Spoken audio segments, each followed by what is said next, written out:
Welcome on in, everybody. Thank you for joining us. Wrapping up the Big 12 today. We talked a little bit about last show, and now just finishing the conversation. We've also done the SEC, we've done the ACC, we've done the Big 10. So if you guys want to go back and listen to in-depth previews, teams that will take a rise, teams that might take a fall, teams that are going to win the league, go to the playoffs. We've kind of discussed that all throughout the summer. July coming to a close. Camps are about to open. Me and Brent Rollins joins me as always. Going to go to some camps and watch some teams in living color, and it'll be fun to see more. But right now we're finishing up. Remember, we alternated with the Big 12. We kind of picked, the first place preseason team, the third, the fifth, so on. And now we start today with Kansas State, and this is a team that has been a player perennially in this conference, and kind of last year was talked about as a team that would win this conference. And for their season last year, a disappointing season, I think, for Kansas State fans. They thought they would be a little bit better. But, Brent, I think every conversation with this team starts with the QB, to me. Like, it starts with a guy with experience, a guy that probably wowed and excited as much as anybody at that spot, in the bowl game a couple years ago before coming into last season, and then had a pretty decent season a year ago. And you see the talent and the running ability as well as the throwing ability. It's just, to me, about consistency with him. And in a week-to-week being consistent. But also, by the way, it's not just him being consistent. He's got to get more consistency from his playmakers. Because, last season with Georgia specifically, what was the conversation around Georgia as much as anything? The drops and the big issue in terms of drops. Couldn't catch a cold, butt naked in Alaska, soaking wet. Well, it's cold in Kansas sometimes too. And that was the same thing in Manhattan, because Carson Beck wasn't, in terms of drop percentage of throws that were dropped, it wasn't Carson Beck that was first in the Power Four. Avery Johnson had the highest drop percentage. 11.9% of his attempts last year dropped. So consistency from him, and then consistency from the playmakers. And I think if you see the combination of that, you're going to see a Kansas State team that rises and puts itself in potentially the Big 12 title game. See, those are the kind of things that Brent Rollins brings to the table that you guys just need to listen up about, because that's such a good point. Because you look at Brent, I go to his completion percentage, and it's kind of like, obviously 2,700 pass yards, 600 plus rush, so the ability is more than there on the ground too. 32 total touchdowns, but the number one thing I look at is 58% completion, and that's not good enough nowadays. Like, that's not elite by any stretch. And so, can he get just a little bit more from his receivers? Brent, I'm not letting him off the hook either, because I watched. No. He leaves plays on the field too. He has misses that you go, that's a freaking touchdown. Like, just put a little more air underneath it, and he'll walk in the end zone. So I think it's a combination, of that. But if his accuracy gets up there to 65%, to 67%, the way he can run the football, the way they run the football, the way they play defense, Kansas State's one. I got 5 teams, Brent, like 5 teams that I think are in the mix for the hunt. And this is a team that you have to put, there every single year, basically. But Dylan Edwards at running back, he had almost 200 yards against Rutgers in the bowl game. Shows you dynamic, shows you speed. Him going one way, Avery Johnson going the other way, number 2 and number 3 in the backfield, that's a problem. Now, Kleiman prides themselves on the offensive line and the line of scrimmage. And what about the offensive line? Because that's an interesting point for this unit moving into next year. It's veteran. You look at sort of from a depth chart standpoint, redshirt senior, redshirt senior, redshirt senior, redshirt junior. Like, it's a lot. They got one transfer that's likely going to start at left tackle. But they also have a new offensive coordinator. With Matt Wells sort of as his first year calling plays. And I also think that with the Avery Johnson conversation, much like we talked about with Taylon Green, because I actually think him and Taylon Green, outside of the size, have similar skill sets. Ability to run, cannons for an arm, that kind of stuff. Much like we talked about with Green and Petrino, helping the QB with some layups and screen usage, things like that. The other, one of the bottom of the barrel screen teams, that would be Kansas State. Keep giving your QB some layups, up that completion percentage, try to improve that efficiency and consistency. And they also got the Southeast Louisiana transfer, Antonio Martin, at running back, because they lost Giddens, who was kind of the bell cow for the most part. Yeah, he's Edwards good with the change of pace, and Giddens was really good. I think you continuously mispronounced his name last year, and I had to correct you, but neither here nor there with that. But that's good. But that's going to happen too with guys this year too. Just go ahead and get ready for them. Yes, get ready for that. It's going to happen.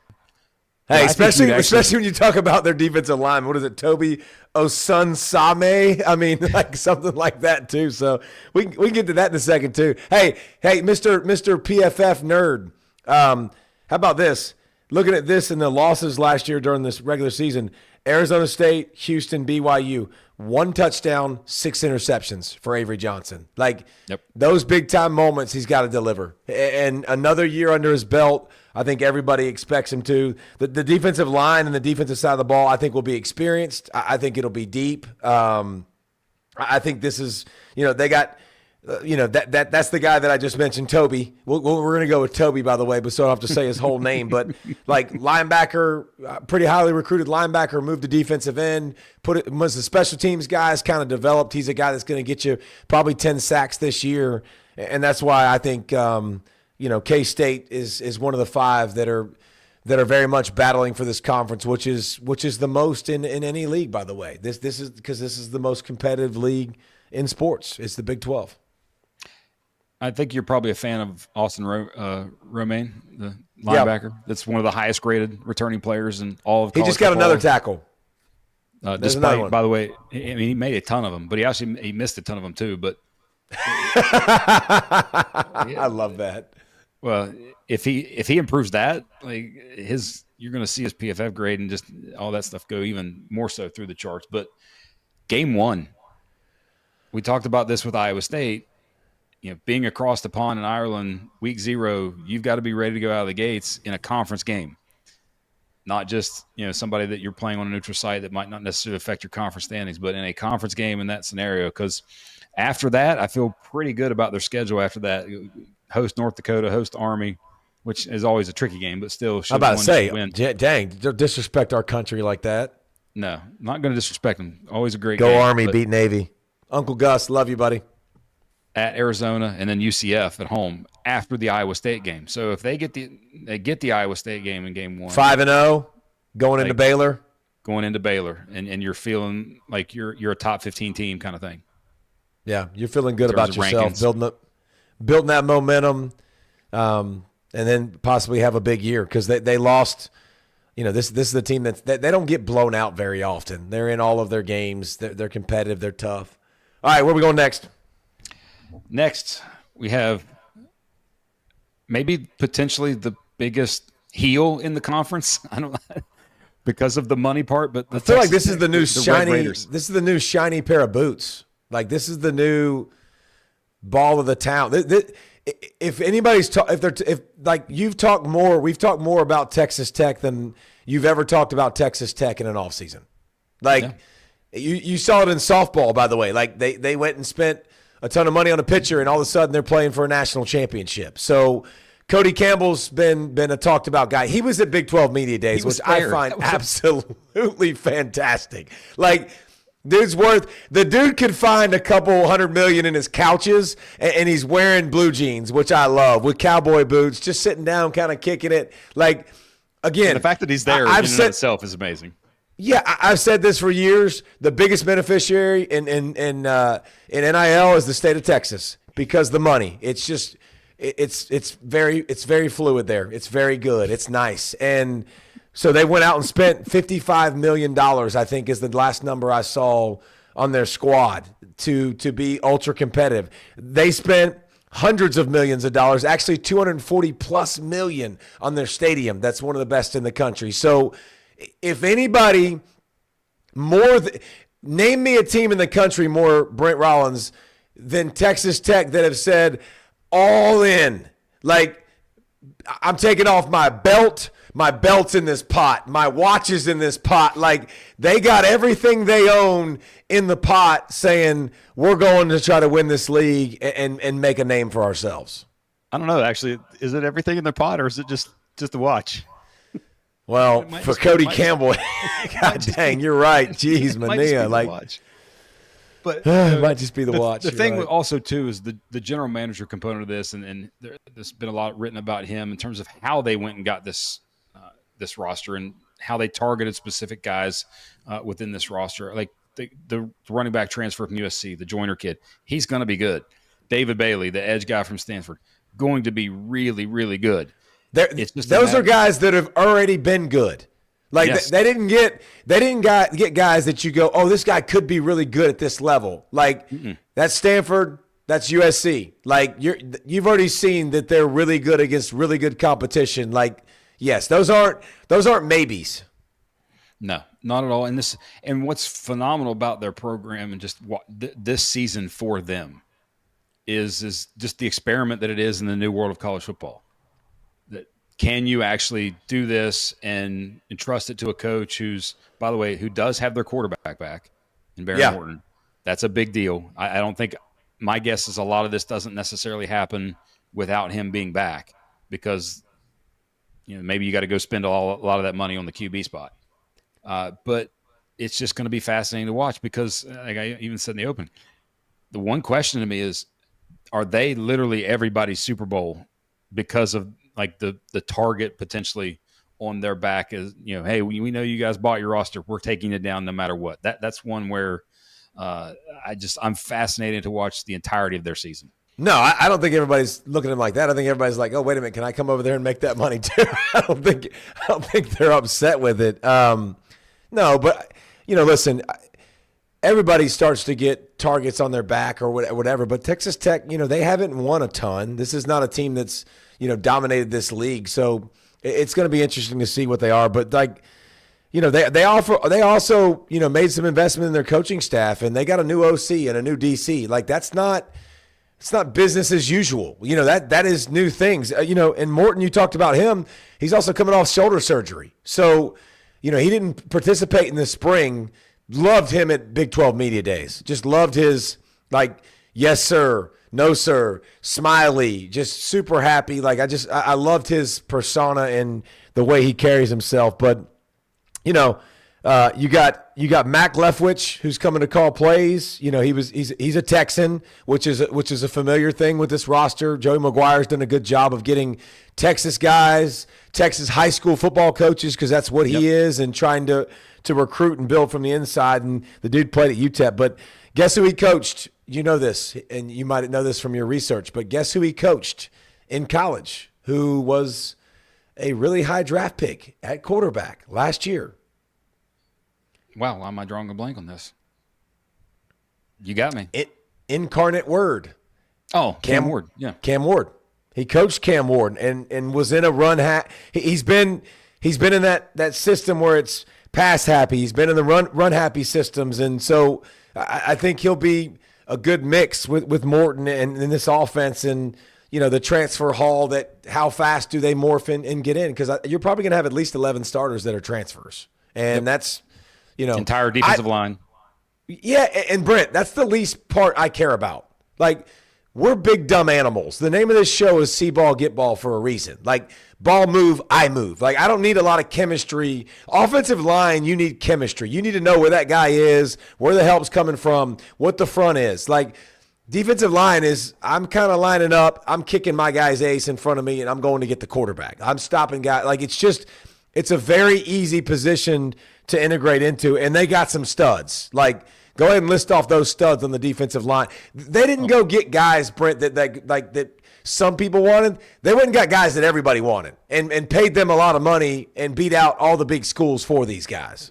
Yeah, Romello Height from Tech, David Bailey we'd already talked about from Stanford, and then Lee Hunter on the interior, and Skylar Gill Howard as well on the interior, and Central Florida and Northern Illinois for those guys. But guys that were desired in the portal, very much so, especially Bailey. And once Bailey put his name in the portal, it was kind of almost assumed that he was going to go to Texas Tech. But it was one of those where they got him first and they kept him. And I think he's just scratching the surface of how good he can be. They got a new DC too. So this is I mean, it's just a lot of new, man. Like a lot of new at Texas Tech, and that's probably why maybe you're not all in on them winning this conference. And, that might be the one thing that holds you back a little bit from going, okay, they're the most talented roster. Like top to bottom, might be the most talented roster, but there's a lot to figure out from a play caller standpoint on both sides of the football and a lot of new pieces. What do you think about the schedule? Well, that's again, like we talked about with BYU, kind of silver lining. You got Arkansas, Pine Bluff, Kent State, Oregon State all at home in your first 3 weeks before you go at Utah and then later at Arizona State, later at Kansas State. I think those first 3 weeks and seeing what they are and what they can be, that's going to be big for them, sort of learning, getting the cohesion, getting the chemistry, all that sort of stuff, and finding, you got to build a team. You got to, leaders, all those things that, yes, you do in the off season, but you got to do it when the games matter too and when they're actually happening. Yeah, but man, it's nice to play a bunch of those teams that we were talking about, like the roster turnover and teams that we don't expect a lot from. They've got a lot of those on the schedule. And, this is going to be a really good season. No Iowa State, Baylor, or TCU on the schedule. So expectations should be high for Texas Tech. The chips are in the middle, the watch is in the middle, but obviously there's still a lot more left probably from Cody Campbell. And, they're building this squad and a lot of excitement in Lubbock. Cool place to play, crazy atmosphere. I imagine this squad's going to be jacked up and ready to rock and roll. So, yeah, all right. School's going to be crazy for it too. Yeah. All right. So next we got the Utes. The Utah Utes. I got them. What are you doing right there? You got your finger in the air. I only got one question for Utah. You only got one with the whole team? One main one, actually. Okay. Is Devin Dampier going to get touched? He's their quarterback, by the way. Thank you. Break it down. Break it down. Why? They might have OT1 and OT2 in next year's draft. They do. They have the best 1-2 punch in all of college football. Like what he just said, like the left tackle that's going to get drafted as the first left tackle, the right tackle. I can't believe, by the way, they're both there. Like that's crazy. But yes, both. Fanu is a man child. Like just, yes. He's the guy that you love to watch play football. Like he doesn't like people. I love that. I want offensive linemen that don't like people, that don't like to be touched, that want to move people against their will. And he is that kind of guy. Like he's fantastic. That's the thing about this Utah offense that I think is going to be absolutely dirty. Brent, I got him in the top 5 to be contenders for this league. This is my other team. This is my last team that I think can compete because Jason Beck is the OC. He's got an offensive line that we just talked about. And then he's got a quarterback that is absolutely magic. I'm a loser. Yes, I watched this tape. Brent, he can roll. Like, he's hard to get a hand on. The dude rushed for 150 a game his last 4 games last year. And, I mean, he got it rolling. He's big. He's strong. He gets the ball out quick. When you can do that at the QB spot, when you got a good offensive line, when you can run it short yardage, when you can make play after play, I mean, he's got a chance to be super special in this offense with a familiar coach. I mean, he's going to be a problem. Like, Devin Dampier is going to be a problem in this league, bro. There it is again. I like it. More problems. I mean, this dude is built. He's got legit ability, legit two-way ability, not just as a rusher, but as a passer as well. The familiarity with Beck and Fano, I think is how you say it, and then Caleb Lomu as the left tackle. It's as good as it gets. And their schedule, by the way, Texas Tech, Arizona State, Kansas State, all at home. Which is a tough place to play. And then obviously at Baylor, BYU, but unbelievable. Start the season with UCLA, old Pac-12, reuniting of UCLA, and at UCLA is a interesting game. It'll be interesting to watch. But I think number 1. Yeah, the system, Brent, is cool because it's going to be tailored to the quarterback. which is going to be different from what's your not BYU, Utah. What you're used to seeing from Utah. Like it's going to be the ball's going to be out quick. RPOs are going to be quick. Like I think you maximize what they have, and then the other side of the football. Every year, I'm always blown away by Morgan Scalley. Like he's a good DC. Like I love his in-game moments, down the stretch moments. You know why? Because that dude against Caleb Williams a couple years ago, I'm watching him, and remember they played him several times, beat him several times. Like big time moment, 3rd and long, gotta have it. Cover freaking zero. Like I absolutely love it. Like he is going to bring the pressure, and they always have guys. They always play physical. They always play tough. They're not very deep at defensive tackle, and they're not very deep at corner. And those are a few spots that I think could impact their season if they suffered an injury. But the Utes are set up with a new system on offense, with a coach that's been there for 6,000 years, and you just know exactly what you're going to get from Whittingham. And this is the last real contender in this league for me. And the offense is going to catch up with the defense this year for the first time in a long time at Utah. Yeah, this was definitely the leap team for me in the conference, and it's much as about how bad it was a season ago versus anything else. But the transfer running backs that they got, the kid from Washington State, Parker, and then the other kid from New Mexico that came, those were needed, very very much so. But along with Dampier, I like their roster. I like their schedule. I agree. Utah is going to be back to sort of normal Utah, I think you could say. What you've come to expect. Speaking of bad, what you've come to expect with Kansas and Rock Chalk Jayhawk is Jalen Daniels, because he's in year 6. He's in year 30. Like that's the first thing I wrote down. I was like, I wrote down Jalen Daniels. Yes, he's still there. Like he's been there forever. Like it's crazy, and he's been fun to watch. Now listen, he's also missed so much time from injury. Like he's a guy that's been banged up, but you've seen some specialness from this offense with Lance Leipold. Remember Colton Ecke, my guy that I talk about all the time. He was there at Kansas, and they had it cooking, and the creativity. And now I think they've kind of found some of that. But having him at QB, man, it just. Neal was an animal. If you watch Neal the last couple of years, like he was just a workhorse animal. And so, they had a chance. They were physical enough with him and could make plays, and Jalen could be the supplement to it. Like with his injury history and stuff, you got to stay healthy. Close games, by the way. 5 games last year by 6 or less points. 5. Like, and then they go and do something no one's ever done in the history of college football. Do you remember what they did? No one's ever done it in the history of college football. Like completely flipped their schedule, right? They won so much after losing so much in a row. Is that what it was? They were the first team in the history of football to win 3 consecutive ranked games with losing record. They went back to back to back, winning against top 25 teams with a losing record. So and spoiled BYU season.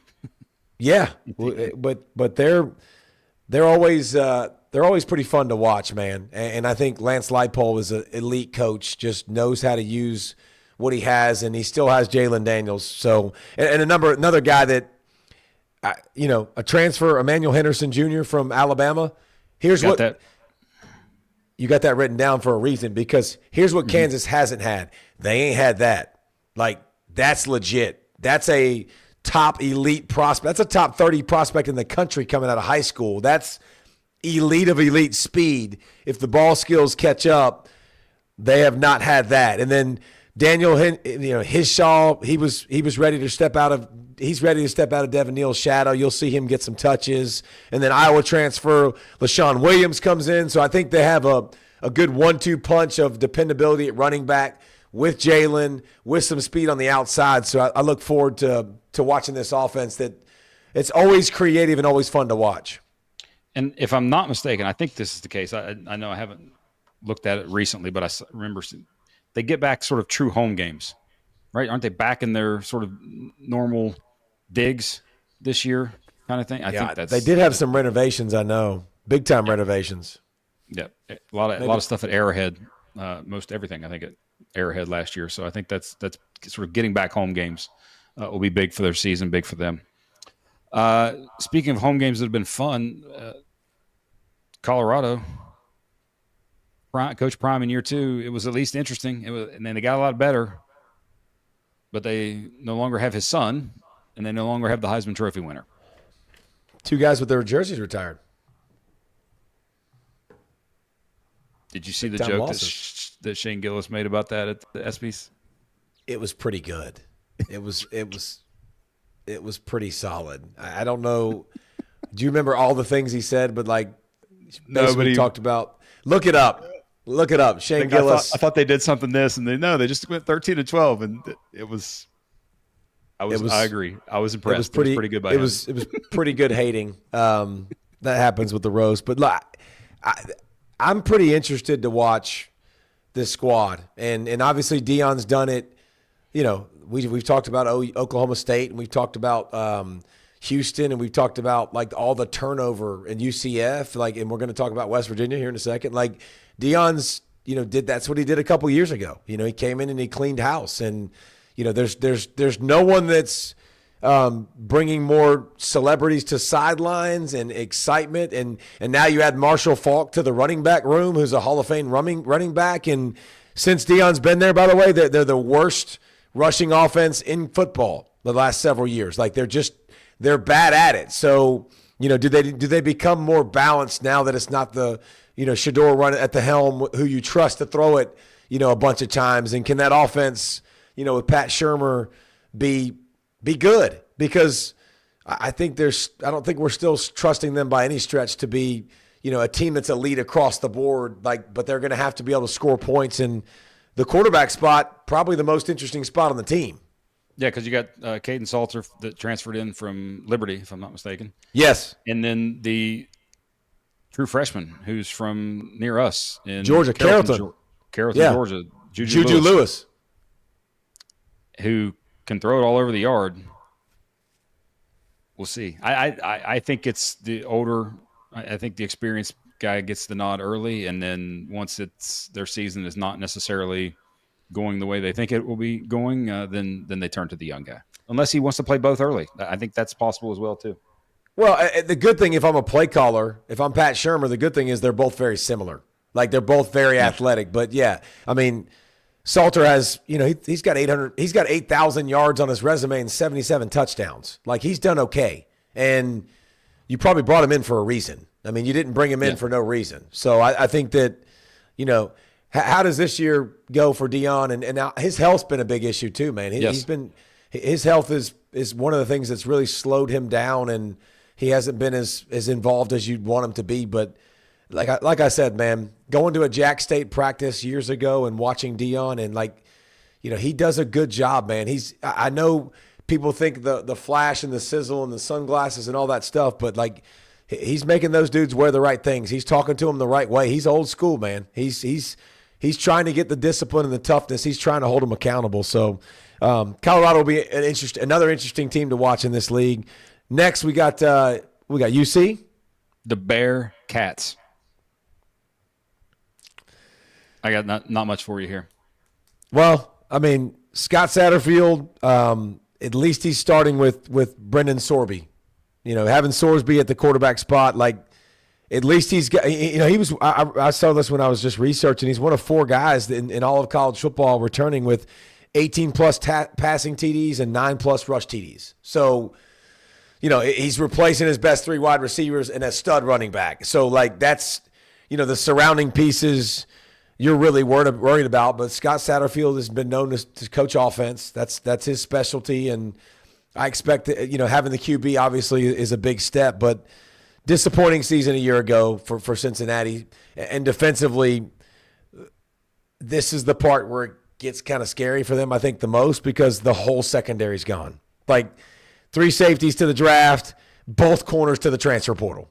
So that sucks. When you run a 3-3-5 and you play with your secondary, and that's how you do all of your things, and they all graduate, go to the NFL and then go to the transfer portal, that's not fun. That's the part of college football that you don't realize, man. Is a lot of these teams every year having to replace their own guys that step up and that they've developed and they've recruited and put resources into, and they got to say goodbye to them.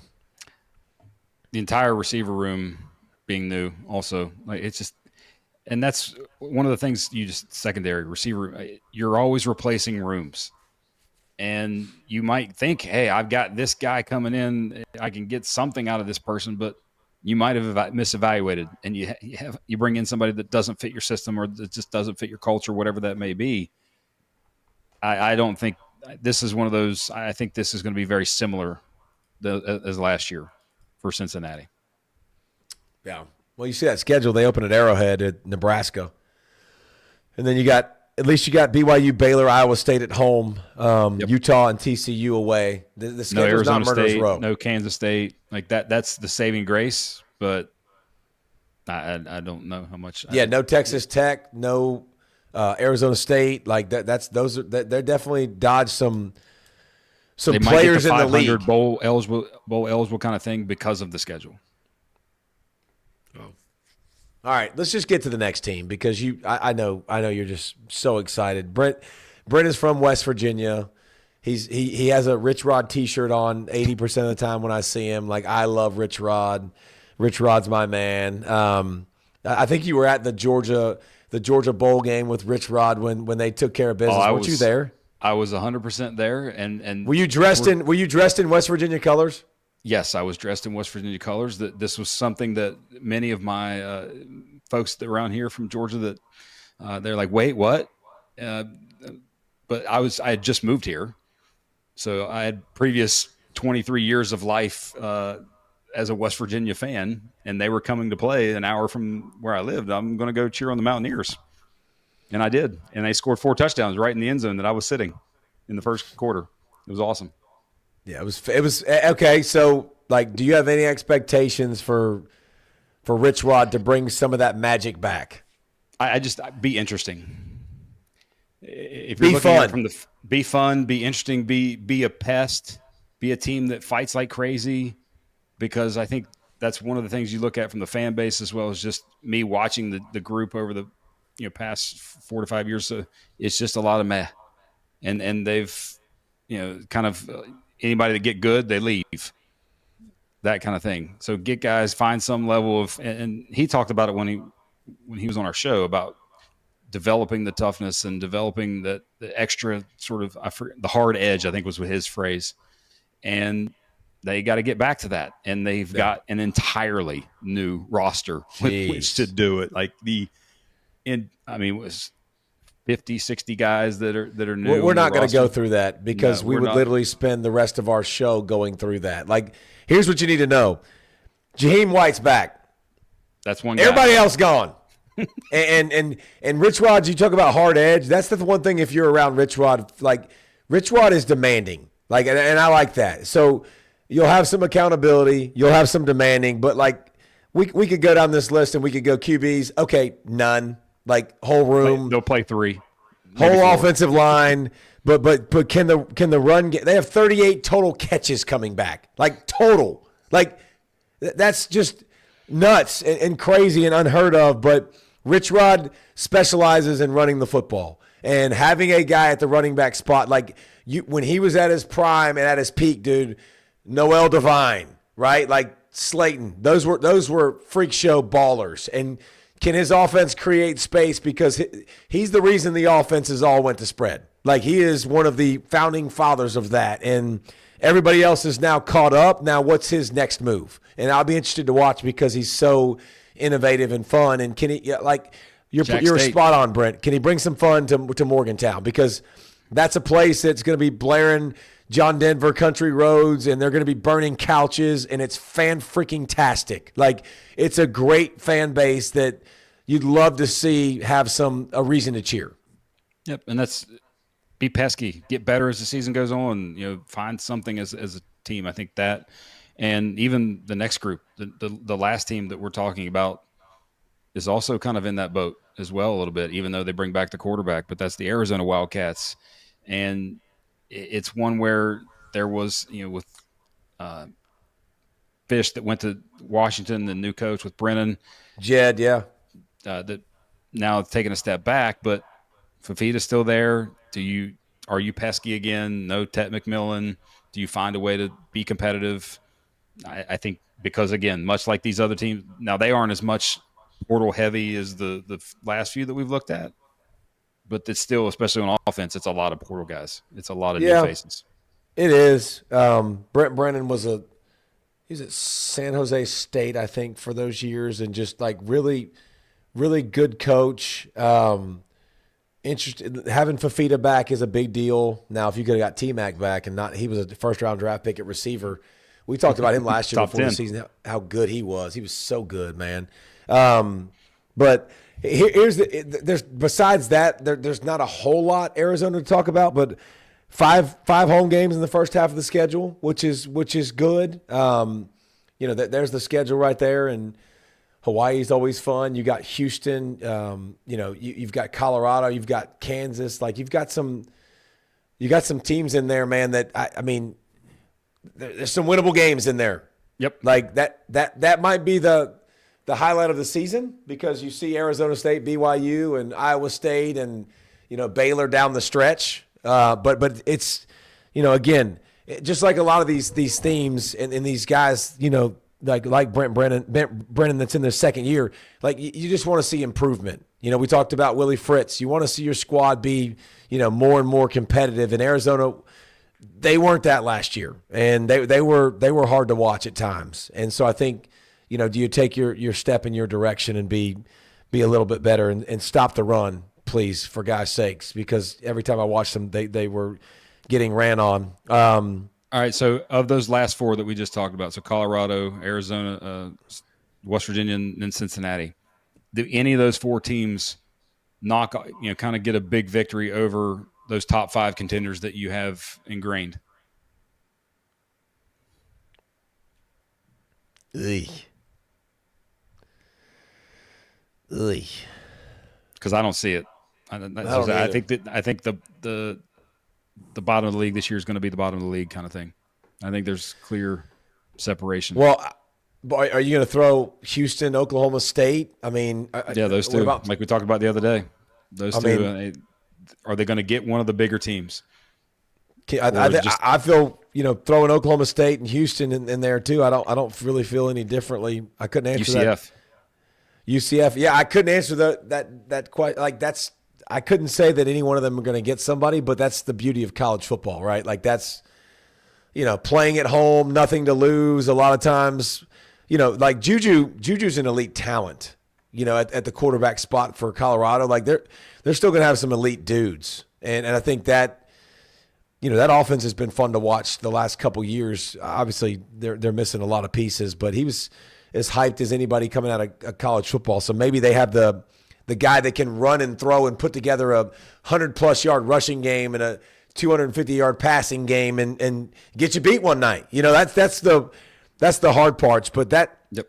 This league definitely is probably it's very interesting at the top and the bottom about what we're going to get from. But I got five.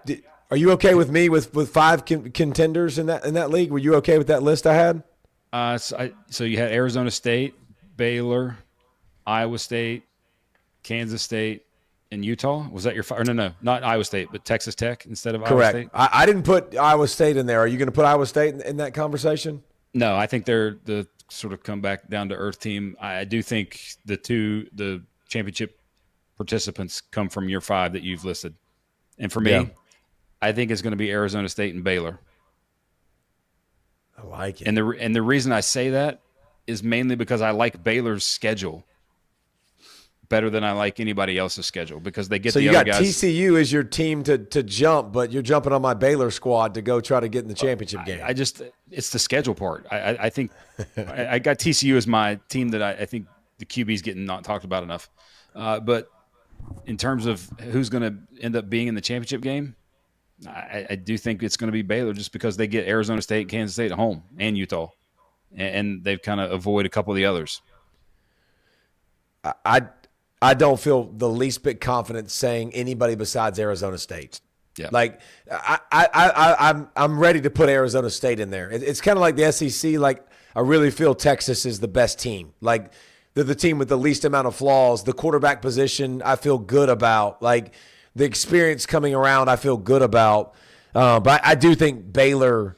I think if you're leaving Utah out, I think you're wrong. Like I think they're very much in this hunt with the physicality that they're going to play with on both sides of the line of scrimmage, with a QB that can dance and can run people over if he needs to, but just has experience. Like he's just going to be fun. Just when have you seen that in Utah? Like you got a little bit of that with flowing locks. You got a little bit of that, but obviously the injuries, was too much of a deal for an age. He got up there in age. Yeah, I guess you get hurt when you geriatric knees. But I think it will be, I think that will be fun. And then Texas Tech, I just don't. The reason I can't pull the trigger and put Texas Tech in there, I can from a talent standpoint, but like I talked about, just all the newness. And I know they got some time to figure it out, but we're gonna be watching, that's for sure. And there's gonna be some great football games. Some great. If you're not games. Like. Just watch this league, man. Week in and week out, it's probably the most fun league. It's the most competitive league, and it's super. It's why Memphis wanted to put in $200 million to come join it. They want to join the party. Do you think they get more than one in the playoff? Yes. Yes, I'll give you 2 this year. Okay, so you think both of the championship game participants end up in the playoff? Well, here's the thing. Like that's the beauty of this too, is you just got to win it when you get there too. And if you can win it, you're in it. So I'll give them 2 this year. I think they're going to get 2 in. Okay. And by the way, if Baylor wins those first 2 games against Auburn and SMU, that helps that cause a lot. And Auburn's bringing a lot more newness to the table than Baylor. SMU is bringing a lot more newness to the table than Baylor. Like that, Baylor's got a lot of.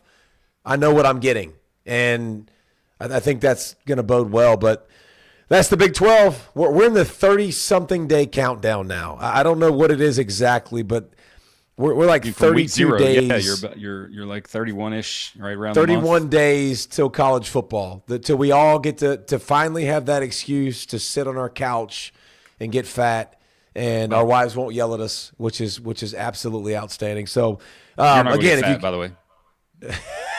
And you're going to sit in the couch. We'll get back here. We'll get back here and get in the lab and do more sitting down and breaking down games because we love it, man. We love this sport. It's the greatest sport on the planet. Appreciate you, Brent, like always, and we'll see you guys next week.